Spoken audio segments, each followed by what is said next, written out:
बूढ़ी माँ जी अपने बेटे जय, बहू मीना और अपने पोते पोती के साथ रहती थी। वो बूढ़ी माँ जी अपने बेटे बहू और पोते पोती से बहुत ही ज्यादा प्यार करती थी। वो अपने परिवार के खातिर किसी से भी लड़ जाती थी। वो अब बहुत बूढ़ी हो गई थी, लेकिन आज तक उसने अपनी बहू से घर का एक भी काम नहीं करवाया था। वही बहू को अपनी सास से बिल्कुल भी प्यार नहीं था।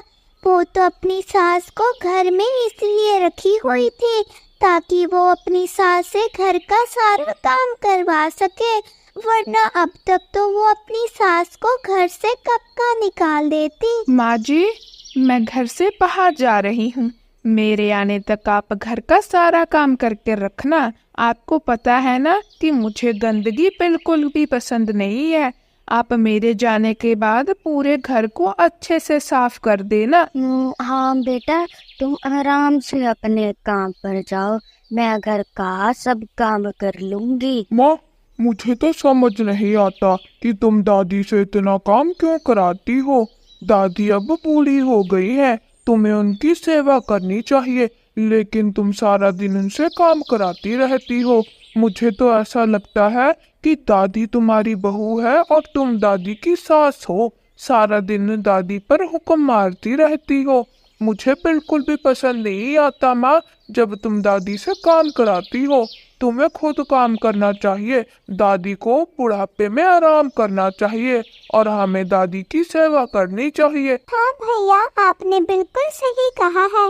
माँ, अब दादी बहुत बूढ़ी हो गई है, उन्हें आराम करना चाहिए, काम नहीं करना चाहिए। क्यों माँ जी, क्या पट्टी पड़ा रखी है तुमने मेरे बच्चों को? आजकल बहुत ही तुम्हारी तरफदारी कर रहे हैं, बल्कि इन्हें तो अपनी माँ की साइड होना चाहिए। लेकिन तुमने पता नहीं इन्हें ऐसा क्या सिखा दिया है जो ये तुम्हारी तरफदारी कर रहे हैं। बहू, तुम ये क्या कह रही हो? मैं ऐसा काम क्यों करूंगी? मैं बच्चों को पट्टी क्यों पढ़ाऊंगी? मैं ये सब काम कर लूंगी। तुम किसी बात की चिंता मत करो। चिंता न करूं? इस माँ जी ने तो मेरे पीठ के पीछे मेरे बच्चों को पता नहीं कौन कौन सी पट्टियां पढ़ा रखी है। मेरे बच्चे तो मेरे रहे ही नहीं है। जब देखो इस माँ जी की ही तरफदारी करते रहते हैं। इस माँ जी ने तो मेरे बच्चों को खराब कर कर रख दिया है। तुम दोनों मेरी कान खोलकर बात सुन लो। एक तुम दोनों मेरे बच्चे हो, तुम दोनों को मेरी ही तरफदारी करनी चाहिए हमेशा। बच्चों को अपनी दादी के लिए बहुत ही बुरा लगता था, क्योंकि उसकी दादी सारा दिन काम करती रहती थी। बच्चे अपनी दादी को काम करता हुआ देखकर बहुत ही दुखी होते थे। वहीं उस बूढ़ी माँ का बेटा जय तो अपनी पत्नी के आगे भीगी बिल्ली बनकर रहता था। जैसा जैसा उसकी पत्नी उसे कहती, वैसा वैसा ही वो करता था। वो तो अपनी पत्नी के इशारों पर ही काम करता था। बच्चों, तुम दोनों मेरे लिए अपनी माँ से क्यों लड़ते हो? दादी, हमें बिल्कुल भी अच्छा नहीं लगता है कि आप इस उम्र में काम करो। हाँ दादी, आप माँ से क्यों नहीं कह देती हो कि अब आपसे काम नहीं होता है? बेटा, मुझे काम करना बहुत अच्छा लगता है। मैं कौन सा किसी और के घर में काम करती हूँ?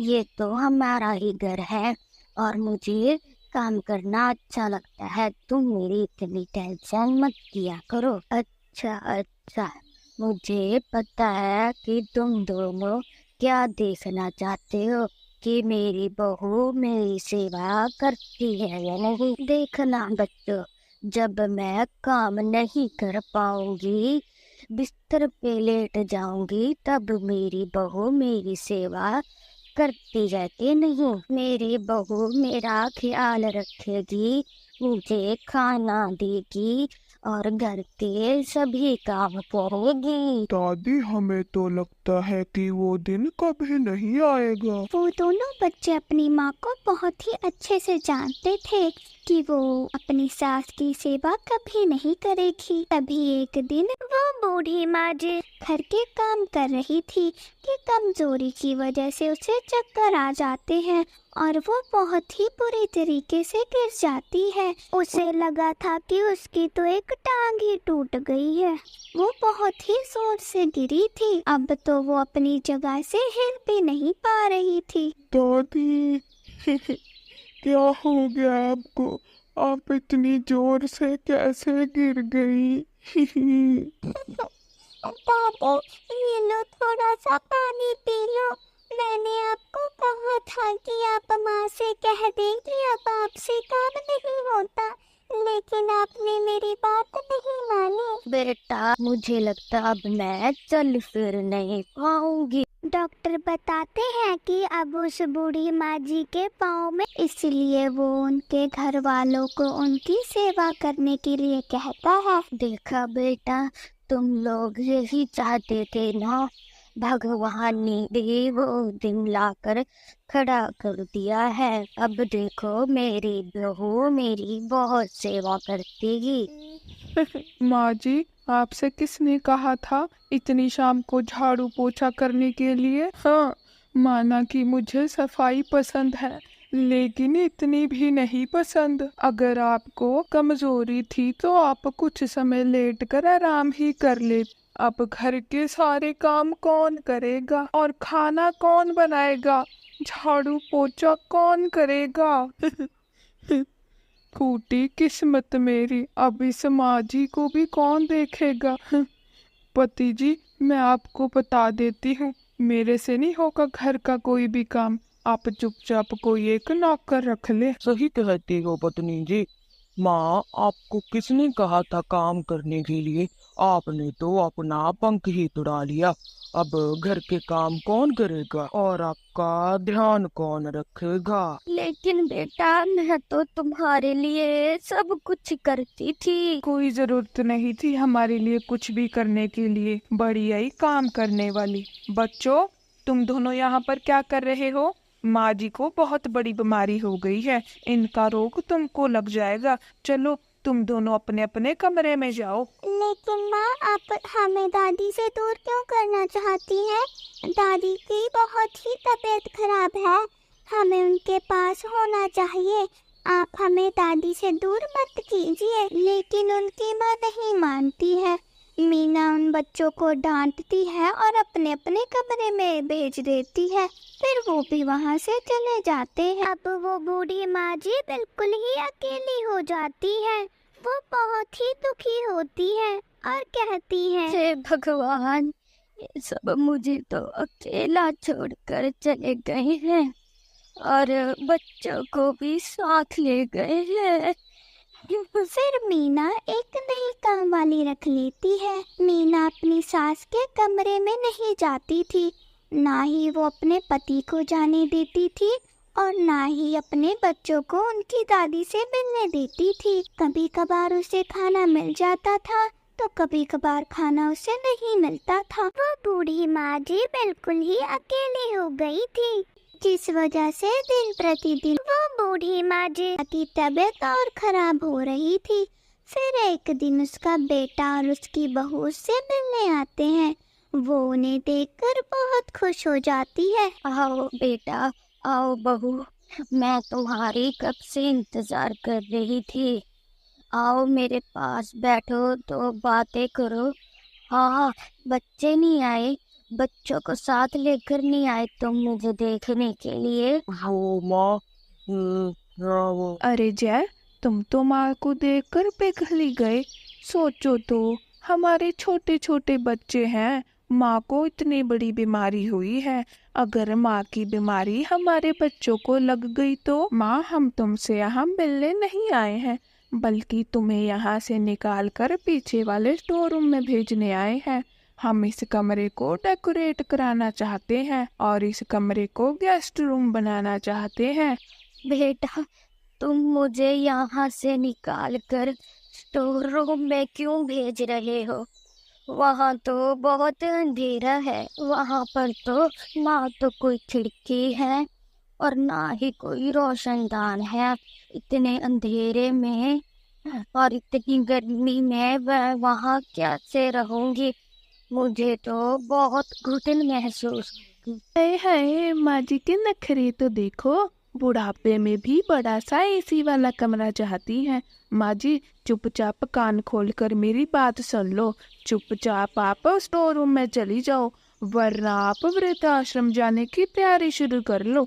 ओह, नहीं नहीं बेटी, ऐसा मत करो। मुझे तुम वृद्ध आश्रम मत भेजो। मैं वहीं पे स्टोर रूम में ही रह लूंगी। तुम मुझे मेरे बेटे और पोता पोती से दूर मत करो। कोई बात नहीं, मुझे तुम स्टोर रूम में ही रखवा दो। फिर उस बूढ़ी माँ जी को उसके कमरे से निकाल कर स्टोर रूम में भेज देते हैं। वहाँ पर ना तो कोई लाइट थी, ना कोई पंखा था और ना ही कोई खिड़की थी। वहाँ पर बहुत सा अंधेरा था। उस स्टोर रूम में बूढ़ी माँ जी का दम घुट रहा था। उससे तो ऐसा लग रहा था कि वो अब तो मर ही जाएगी। बहन, मेरा तो दादी से मिलने का बहुत मन कर रहा है। हमारे मम्मा पापा ने दादी के साथ बहुत बुरा किया है। हाँ भाई, तुमने बिल्कुल सही कहा है। उस स्टोर रूम में ना पंखा है, ना कोई लाइट है। वहाँ पर तो कोई खिड़की भी नहीं है कि दादी को कहीं से हवा आए। दादी तो गर्मी में बेहाल हो रही होंगी। हम क्या करें भाई? भाई, हमारी मम्मी पापा ने सच में बहुत गलत किया है। एक तो दादी की तबीयत खराब है, ऊपर से उन्हें स्टोर रूम में भेज दिया है उन्होंने। हमारे मम्मी पापा बहुत बुरे हैं। हे भगवान, मेरा तो यहाँ पे दम बहुत घुट रहा। मुझे लगता है मैं तो मर ही जाऊंगी। भगवान, बस मेरी आखिरी ख्वाहिश है, मैं मरने से पहले अपने पोता पोती को देखना चाहती हूँ। जय, देखो तो यहाँ पर कितना सारा सामान फैला हुआ है। अगर माँ जी स्टोर रूम में नहीं होती तो ये सारा सामान स्टोर रूम में होता। जय, जय, मैं कब से तुमसे बातें कर रही हूँ, तुम हो कि मेरी कोई भी बात का जवाब नहीं दे रहे। कहाँ छुपे हुए हो? कौन सी बात पत्नी जी? मुझे समझ नहीं आया, आप क्या बोल रही हैं? मेरा ध्यान नहीं था। जय, मैं क्या कह रही थी कि हम ये सारा सामान स्टोर रूम में रख देते हैं और माँ जी को वृद्धाश्रम में भेज देते हैं। वैसे भी माँ जी अब बहुत बुजुर्ग हो गई है, दूसरे बूढ़ों लोगों के साथ उनका मन लग जाएगा। पत्नी जी, आप हमेशा ऐसा क्यों करती है? मैं आपकी हर बात मानता हूँ।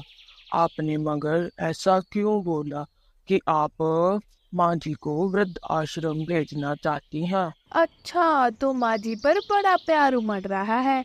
मैं जैसा कह रही हूँ चुपचाप वैसा ही करो, वरना तुम्हें पता है कि मुझसे बुरा कोई नहीं होगा। मीना अब अपनी सास को स्टोर रूम से भी निकाल कर वृद्धाश्रम में भेजना चाहती थी। हे भगवान, ये कैसे कैसे दिन दिखा रहा है मुझे।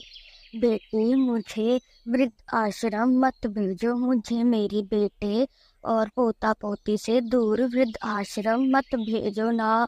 बेटी, मुझे घर के किसी कोने में पड़े रहने दो। मुझे घर से मत निकालो बेटी। देखो माँ, अब तुम बहुत बुजुर्ग हो गई हो। वृद्धाश्रम में बाकी सी बूढ़ी औरतों के साथ तुम्हारा मन लग जाएगा और हमारे घर में बहुत सा सामान इधर उधर पड़ा हुआ है। उस सामान को हम यहाँ स्टोर रूम में रख देंगे और तुम वृद्धाश्रम में चली जाओ। अगर हो सका तो हम कभी कभार तुमसे मिलने की कोशिश कर सकते हैं। ठीक है बेटी, अगर तुम मुझे वृद्ध आश्रम छोड़ना चाहती हो तो मैं यहाँ से चली जाती हूँ, लेकिन आखिरी बार तुम मुझे मेरे पोता पोती से मिलने दो। मेरा खुद का बेटा तो निकम्मा निकला, बस मुझे आखिरी बार उनसे मिलने दो। नहीं माँ जी, मैं तुमको अपने बच्चों से नहीं मिलवाऊंगी।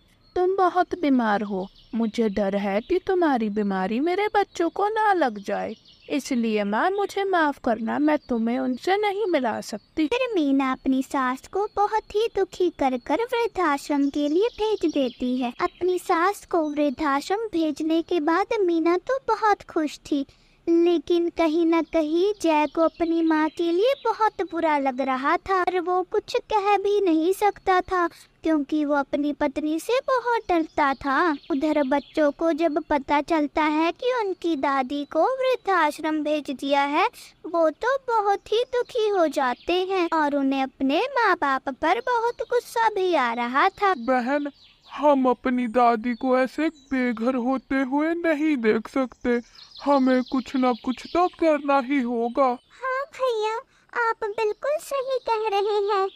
माँ बाबा ने ऐसा कर कर बहुत गलत किया है। भाई, दादी को घर वापस लाने के लिए हमें ही कुछ न कुछ करना होगा। हाँ बहन, तुम बिल्कुल सही कहती हो। फिर वो दोनों बच्चे अपनी मम्मी पापा के कमरे के बाहर खड़े होकर बातें करने लगते हैं। भाई, मैं क्या कह रही थी, मैं जब बड़ी हो गई मेरी तो चलो शादी हो जाएगी, लेकिन तुम जब बड़े हो गए, तुम्हारी शादी हो जाएगी तो तुम अपने बीवी बच्चों के साथ इसी घर में रहो ना। भाई, पहले तो तुम माँ बाबा से खूब सेवा कराना अपनी और अपनी पत्नी की। घर के भी सारे काम माँ बाबा से ही कराना।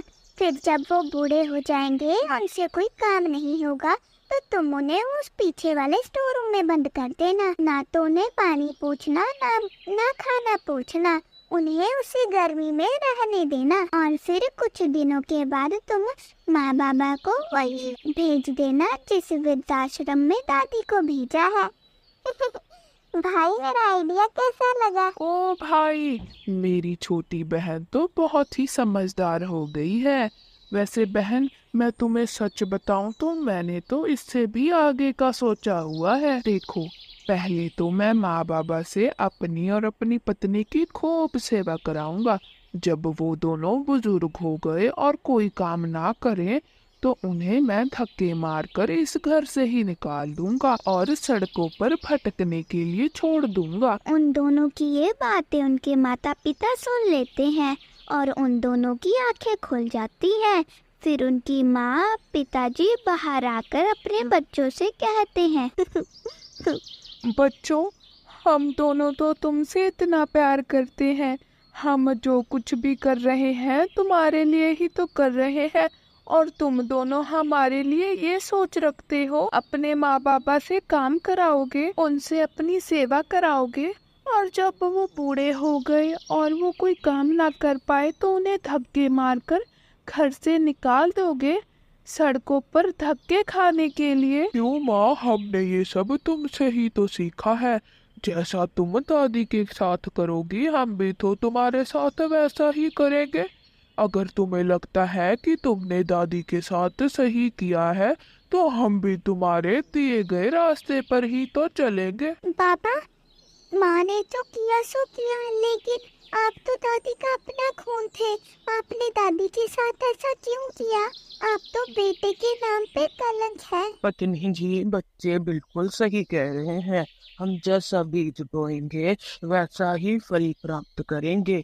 जैसा हम अपने बुजुर्गों के साथ कर रहे हैं, कल को वो बड़े होकर भी हमारे साथ यही करेंगे। आपने बिल्कुल सही कहा है पति जी। मैंने बहुत बड़ी गलती की है। मैंने अपनी माँ जैसी सास के साथ बहुत बुरा किया है। हे भगवान, आपका बहुत बहुत धन्यवाद कि आपने मेरे बच्चों के जरिए मेरी आंखें खोल दी है। फिर अपनी दादी को देखकर बच्चे तो बहुत ही खुश थे और वो जल्दी से अपनी दादी के गले लग जाते हैं। बच्चों, तुम्हें पता है मैं कितना ज्यादा बेचैन थी तुम्हें मिलने के लिए। अब मेरे दिल को सुकून मिला है तुमसे मिलकर। माँ, मैं आपसे माफी कैसे मांगू? मैं बहुत दुखी हूँ अंदर से। माँ, मैं आपसे एक बस विनती करना चाहता हूँ। मैं आपके पास, आपके कदमों में आपके साथ रहना चाहता हूँ।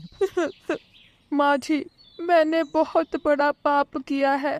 मैंने अपनी माँ जैसी सास से बहुत काम कराया है। माँ जी, हो सके तो मुझे माफ कर दो और बस मुझे आप अपनी सेवा करने का मौका दो। ना ना बच्चों, तुम ऐसा मत करो। समय रहकर तुम्हें अपनी गलती का एहसास हो गया, इतना बहुत है। अब हम साथ सभी मिलकर रहेंगे अपने घर पर। फिर वो सभी मिलकर खुशी खुशी अपनी जिंदगी बिताते हैं। प्यारे दोस्तों, अगर आपको ये हमारी कहानी अच्छी लगी तो हमारे चैनल को सब्सक्राइब करना मत भूलना। वीडियो को लाइक, शेयर, कमेंट जरूर करना।